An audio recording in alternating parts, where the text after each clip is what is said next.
Oh my God. Yeah, that last guy, he's my business partner. Yeah, I make poor choices. Fuck, dude.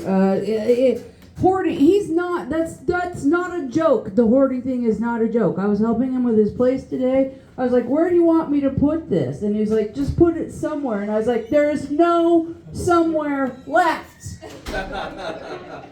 What am I supposed, I'm just standing there holding this bed frame. Just put it, I'll fucking put it up your ass, motherfuckers, where it's gonna go. Jesus Christ, buy a shed, another shed. He already has a shed. What am I saying? Like I said, I make poor choices. He has other insanities. We're both degenerate coffee drinkers. We'll be hanging out, working, trying to get stuff done. Does he have a real coffee maker? No, he's got one of those itty-bitty cup-and-a-half fucking hotel jobbies. Why? Because it was cheap, man. There's so but it means you have to make 15 pots of coffee a day. Between the two of us, buy an adult-sized coffee maker, for fuck's sakes. We're not fairies drinking coffee out of thimbles, for God's sake. Anyways, I've got that off my chest. Let's actually make some jokes now. The same person was like, he knows my life history. He's like, if you ever run short of comedic ideas, you can make up stories about back in the day when you were a junkie.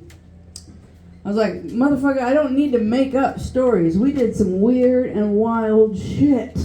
I don't have to make up a goddamn thing. I can just spit fucking facts.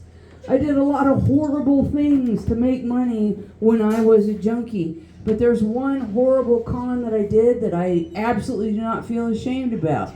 I was 19. I weighed 98 pounds. I was this height, so I passed for 15.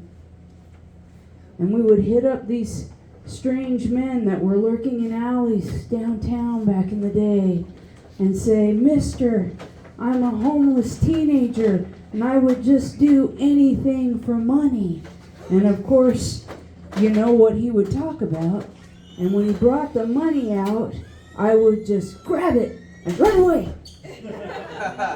Perfect crime. What is this wannabe chomo gonna do? Call the cops and go, the 15-year-old that I was gonna give $40 to blow me stole my money?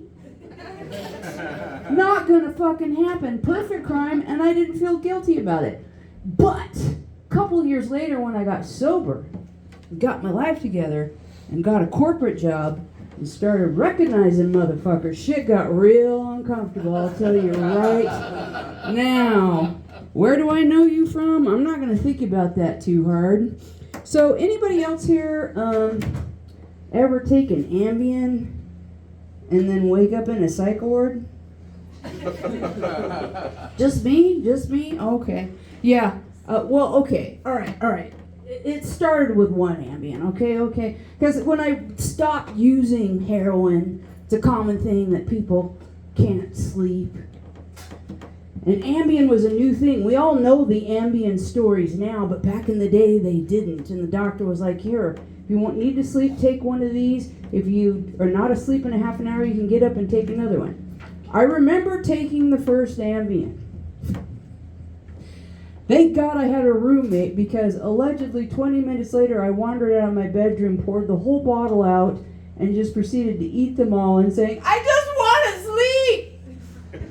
I don't remember this at all, and I was very combative. She called 911. They had to restrain me, put me in the paddy wagon, and I went to where?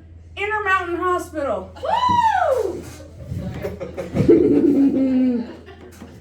And that's where I woke up, and I was like, how in the fuck did I get here? I'd had my stomach pump. I was wondering why my throat was so sore. I didn't know what was going on. And within 2 hours of me waking up, the staff were like, you don't belong here. You don't belong here at all. But we are required to do a 72-hour hold when there's been a suicide attempt. It's like I was not attempting anything other than a good fucking nap. What are you talking about? Jesus Christ. But, I don't know what it's like now, but back in the day, the food was pretty good in there. Better than jail, I'll tell you that right now. I was lucky enough that it was not a busy week.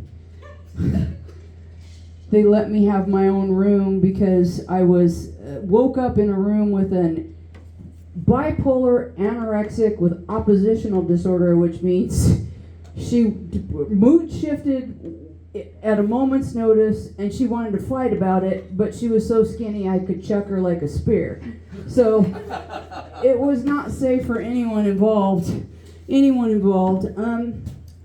I'm working on that. Obviously, that needs a lot of work. So we'll get to some actual real material. I'm fairly proud of the fact that I'm one of the few emotionally balanced women over the age of 50 that is single and divorced. Okay, maybe not that emotionally balanced, but what I do hold up as proof as how happy I am is that I have, what? 0 cats. 0 cats, okay? Or that's what I used to say. I was hanging out with my teenage daughter the other day, and she was like, I love you. And I said, really? Why? And she was like, because you put a roof over my head and you feed me. She's just a big fucking cat. She's just a big fucking cat. What have I done with my life? I'm questioning everything. Oh my God. And then I do stand-up comedy, so obviously I have made very poor choices in my life. My name is Tanya Cope, but my friends are shortening that to Taco. You have a good night, friends.